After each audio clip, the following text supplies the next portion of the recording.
How to see watch history on TikTok.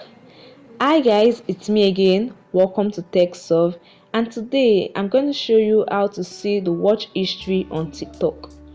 For those who might not be familiar, TikTok watch history is a feature that enables you manually keep track of videos you've watched or are interested in. So guys, in this video I'll cover everything from opening the TikTok app to finding the right setting for your watch history. Alright, let's begin. The first thing you want to do is to open the TikTok app, then navigate to your profile, tap on your profile icon below. In your profile page, tap on the three horizontal line and select settings and privacy in the menu.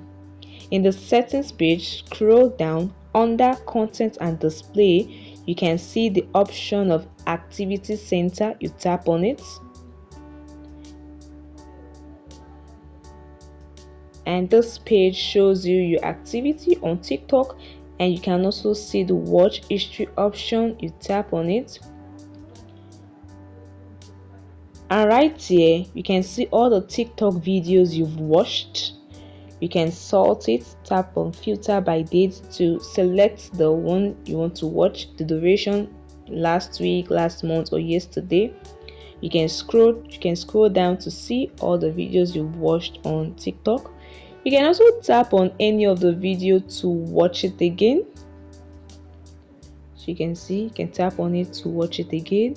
Also, you can remove any video from the watch history. Just tap on select and tap on any video and tap on delete option below to remove any video from the watch history. You can also click on select all watch history and tap on delete to delete all the videos from the watch history. And that's it guys. This is an easy way you can see your watch history on TikTok. It's very easy. That wraps the end of this video guys. Please hit the like button and subscribe to the channel. See you in the next video guys. Bye.